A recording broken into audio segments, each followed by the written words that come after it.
कि हजरत अली पाक ने अपने बेटू के नाम हजरत उमर के नाम पे, हजरत उस्मान के नाम पे, हजरत अबू बकर के नाम पे रखे। हजरत इमाम ज़ैनुल आबिदीन ने अपने बेटे का नाम उमर रखा। हजरत इमाम हसन की औलाद में जनाब हजरत अबू बकर के नाम पे आए। इस तरह इनकी औलादों में भी ये सिलसिला चलता रहा।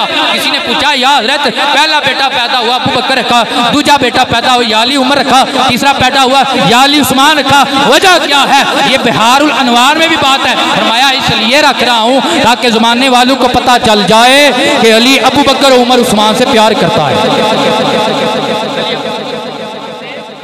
मैं अपने यारां दे नावां ते ना रखे ने ते दुश्मनां दे नावां ते कदे कोई ना रखदा।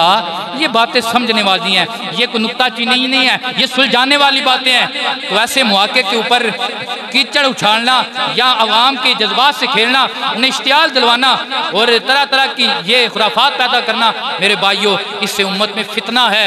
जब आप बयान करेंगे ये चीज़ें पता लगेगा कि उम्मत अब भी जुड़ी हुई है जैसे अबू बकर उमर और अहले बैत जुड़े हुए हैं। अहले बैत और सहाबा इकराम का आपस में ताल्लुक है। तो ये कुरान हजरत उस्मान गनी रज़ी अल्लाह ताला अन्हु की 40 दिन पानी बंद किया गया। आपको जनाब सामान रसद आपके ऊपर बंद कर दिया गया। आपने रोज़ा रख लिया। एक रात जनाब वो रोज़ा रखा हुआ था दिन को, तो ऊँग आई। जब ऊँग आई तो मुकद्दर जागा मुस्तफ़ा तशरीफ ले आए। फरमाया रोज़ा रखा हुआ है, उस्मान तैयार हो जा, रोज़ा तूने मदीना में रखा है, रोज़ा तूने खोलना है तो जन्नत में मुस्तफ़ा के कदमों में खोलना है। तैयारी कर ले। तो मौला अली आए, या हज़रत मुझे इजाज़त है मैं इनको रोकता हूँ। फरमाया या अली रहने दें, मेरा इंतज़ार जन्नत में मेरे आका कर रहे हैं। आ गया सदा ओ सजना वल्लों असां नाल हुशी तुर चले यार असां दा और आपे तक दे साडी किस्मत बल्ले बल्ले।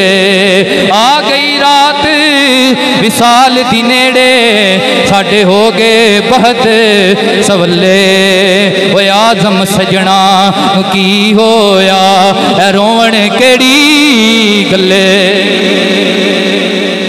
का वक्त हुआ, रोज़ा खुलने का टाइम था, जुम्मे का दिन था, 38 हिजरी थी और 18 ज़ुल्हज था। बलवाइयों ने आपके ऊपर हमला किया, पीछे से हमला किया। जनाबे वाला आप कुरान पढ़ रहे थे तो आपके खून मुबारक का जो पहला फुहारा निकला वो कुरान की इस आयत पे पड़ा, फासा यकफीकहुमुल्लाहु व हुवा समीउल अलीम, के मुस्तफ़ा के गुलामों को अल्लाह ही काफ़ी है। सुभान अल्लाह, मुस्तफ़ा के गुलामों को अल्लाह ही काफ़ी है। और वो देखने वाला भी है, वो सुनने वाला भी है, वो जानने वाला भी है।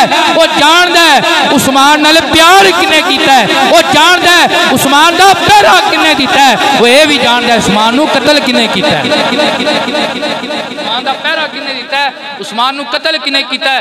ये बात समझने वाली है। तो उस्मान कुरान पढ़ते गए हैं। इंशाअल्लाह जब सुबह क़यामत उठेंगे तो उस्मान अल्लाह का कुरान पढ़ रहे हैं। आए उस कुरान से मोहब्बत करें, उस कुरान से लगाव पैदा करें। अल्लाह ताला हम सब को कुरान की तिलावत की तौफीक अता फरमाए। कम अज़ कम रोज़ाना की बेस पे अपने घर में नमाज फजर ज़रूर अदा करें और फजर के बाद अपने घर में या मस्जिद में कुरान का एक